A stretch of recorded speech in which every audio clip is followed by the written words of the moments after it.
From the likes of De La Soul, Biz Markie, Jay-Z and Kanye West to J Dilla. This is 9 times rappers have been sued for using uncleared samples. So what exactly is sampling? According to Wikipedia, sampling is the reuse of a portion or sample of a sound recording in another recording. So that covers sampling from the original recording of the music or copying the music or the lyrics. First up is the American rock band The Turtles with the track You Showed Me from 1968.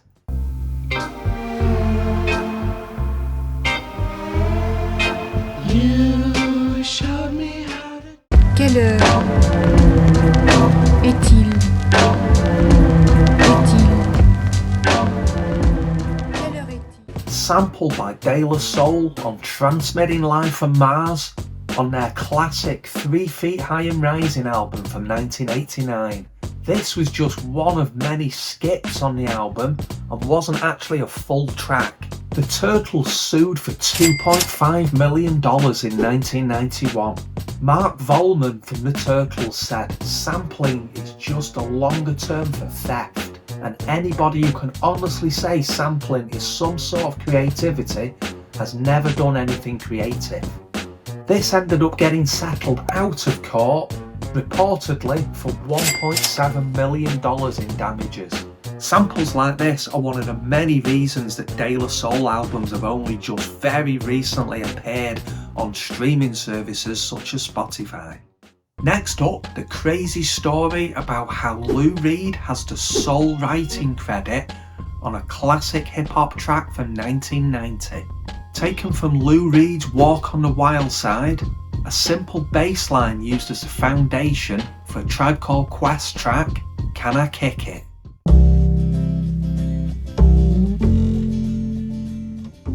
Can I kick it? Yes, you can. Can I kick it? Yes, you can. Can I kick it?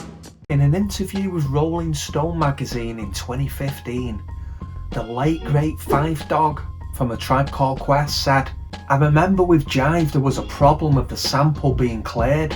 I don't think they cleared the sample, and instead of Lou Reed saying you can't use it, he said you can use it, but I get all the money from that."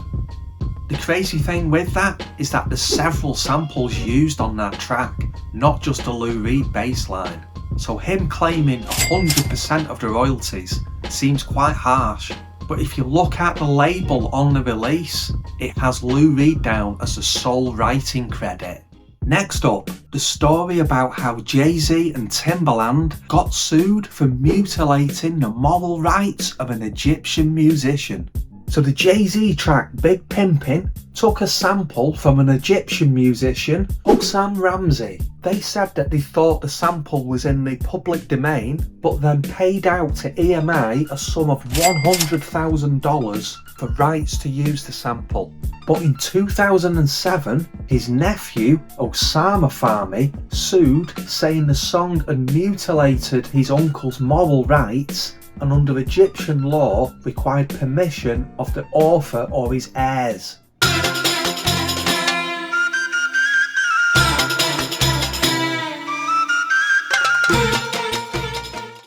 With nothing, y'all be frontin'. Me give my heart to a woman, not for nothing, never happen. I'll be forever mackin'. The case was eventually thrown out after 8 years in court, stating that the nephew did not have standing to pursue his infringement claim.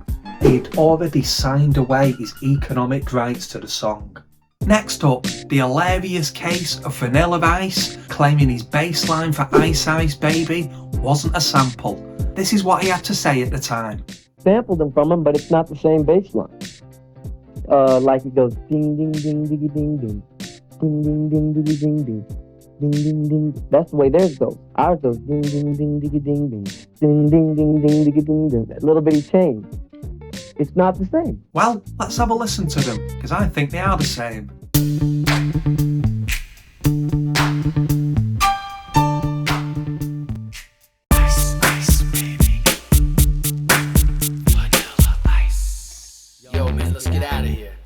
Queen and Bowie were having none of it and threatened a copyright infringement claim.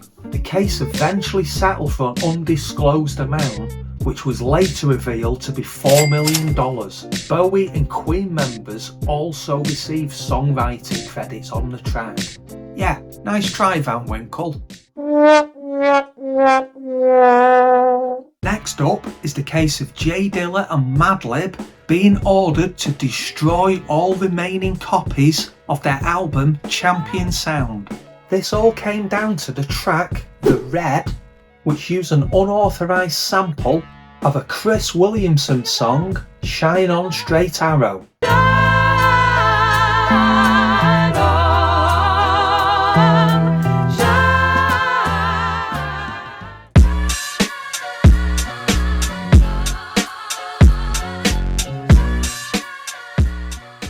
She took a disliking to the lyrics used on the Jaylib track, specifically when Madlib says, "mostly shitty women." She reportedly said, "I'm not having that, take it off the album." All remaining copies of the Champion Sound album from 2003 were ordered to be destroyed, and the reissue of the album in 2007 contained an alternate version of the track. Next up, Pharoahe Monch being ordered to destroy all copies of a single of his. This all came down to the unauthorised use of a sample from a Godzilla vs. Mothra soundtrack, used on the single Simon Says on his Eternal Affairs album in 1999.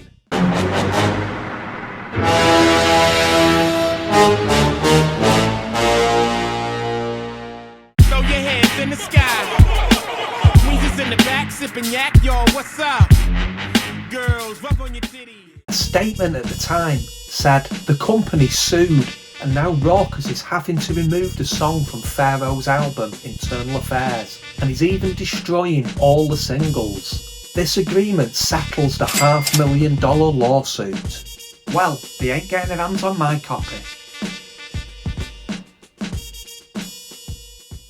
Next up, Biz Markie, one of the few cases that didn't get settled out of court and came down to a judge to make the final decision. In 1991, Biz released an album called I Need a Haircut, and on that was a track called Alone Again. This featured a sample from a Gilbert O'Sullivan track called Alone Again Naturally.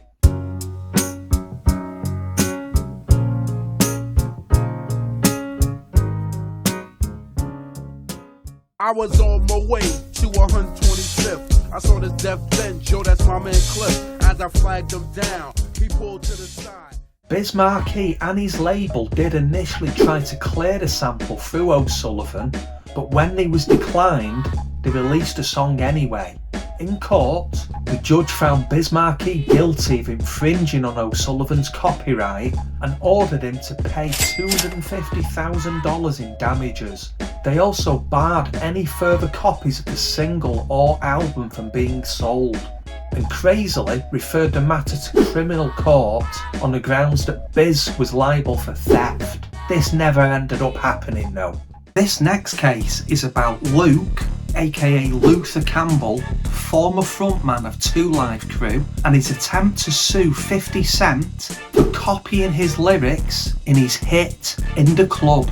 In 1994, under the name Luke, he released a track called It's Your Birthday, where he's claiming 50 Cent has copied the lyrics and profited from it. Sheila, it's your birthday, go Sheila, it's your birthday, go Ferdy, it's your birthday, go Ferdy, it's your birthday. Shorty, it's your birthday, we gon' party like it's your birthday, we gon' sip Bacardi like it's your birthday. The case was dismissed and found that the disputed phrase was a common, unoriginal and non-copyrightable element of the song and was not entitled to copyright protection. Moreover, outside of the opening phrase, there are almost no similarities between the works, and the average person would not confuse the 2 songs. Looks like Luke was trying to get paid there, but it didn't pay off in the end. Next up is the case of the estate of Nororious B.I.G. and the producer Easy Mo B being sued for an uncleared sample. The track in question is The What off his Ready to Die album from 1994. There was a sample taken from a Leroy Hudson track, and it was the very, very end of the track that was sampled.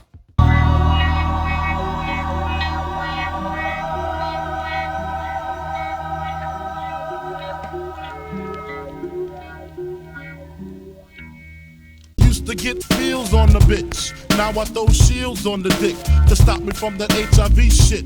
And niggas know they soft like a Twinkie fella. There's no dispute over the fact that it was a sample, but negotiations had been going on out of court, with Leroy Hudson allegedly claiming for 50% of the royalties. Biggie's estate reckons that only 2 non-sequential tones were taken from the original, and that they were modified for the new track, and such usage constitutes fair use under US copyright law, so no infringement took place. Biggie's estate countersued, taking Hudson to court, saying that no actual infringement took place.